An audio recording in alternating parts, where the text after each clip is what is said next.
একদিন এই পৃথিবী ধ্বংস হয়ে যাবে।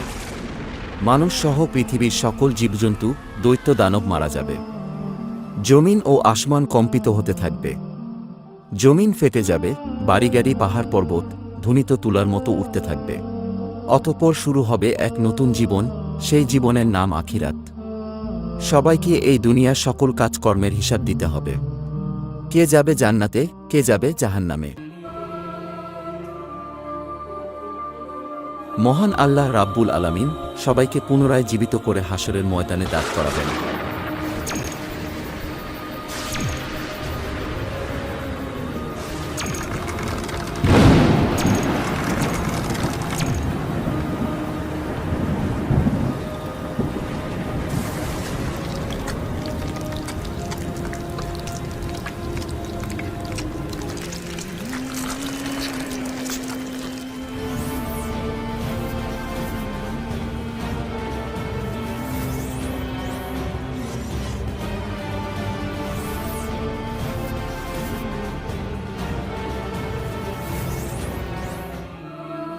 সেদিন প্রত্যেক মানুষকে 5টি প্রশ্ন করা হবে। হাদিস শরীফে এসেছে, কিয়ামতের দিন কোনো আদম সন্তান 5টি প্রশ্নের উত্তর দেওয়া ছাড়া এক পাও নড়তে পারবে না।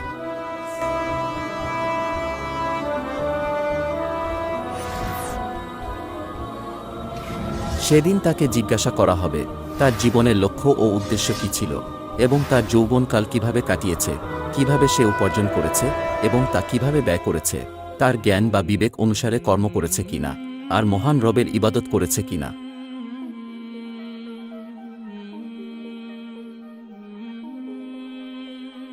সে নিজের স্ত্রীকে আগুনে পুড়িয়ে হত্যা করেছে, অতঃপর সে জাহান্নামী।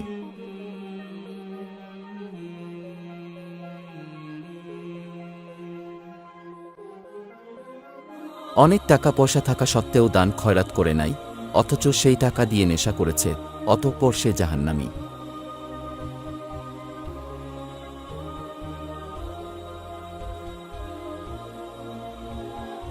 সে একটি মেয়ের সাথে জিনা করেছে এবং সে সর্বদা খারাপ কাজে লিপ্ত থাকত, অতঃপর সে জাহান্নামী।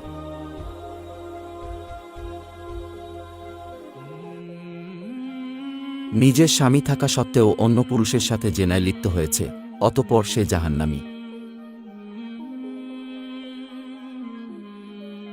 ইসলামের দৃষ্টিতে সুদ ও ঘুষ হারাম, এই হারাম কাজে লিপ্ত হওয়ায় অতঃপর সে জাহান্নামী।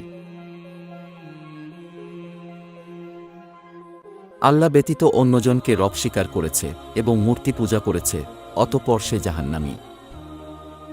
যারা তাদের কৃতকর্মের কারণে জাহান্নামে যাবে, তারা অনন্তকালের জন্য জাহান্নামের কঠিন শাস্তি ভোগ করতে থাকবে।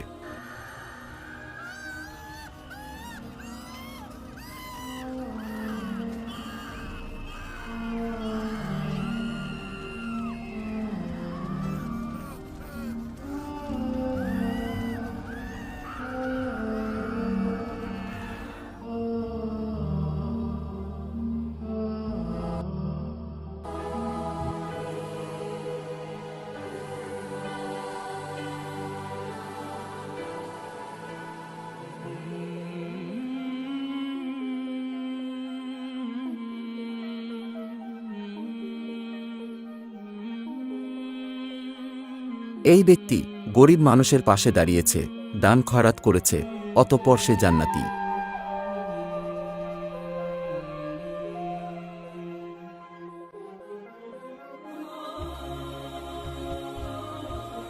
সে হালাল পথে টাকা রোজগার করেছে এবং নামাজ কালাম আদায় করেছে, অতঃপর সে জান্নাতি।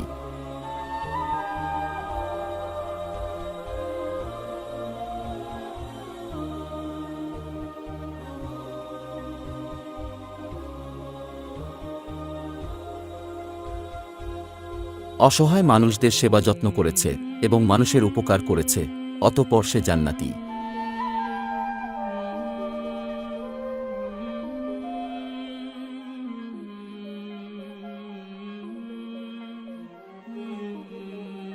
কুরআন ও হাদিসের কথা শুনে তওবা পাঠ করেছে এবং মহান রবের উপাসনা করেছে, অতঃপর সে জান্নাতি।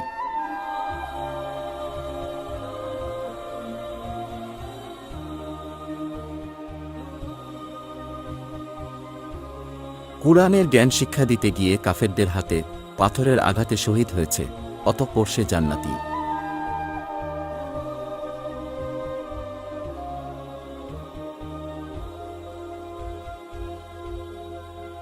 যারা তাদের ঈমান ও আমলের কারণে জান্নাতে যাবে, তারা অনন্তকালের জন্য জান্নাতের নাজ নেয়ামত উপভোগ করতে থাকবে, যা কখনো শেষ হবার নয়।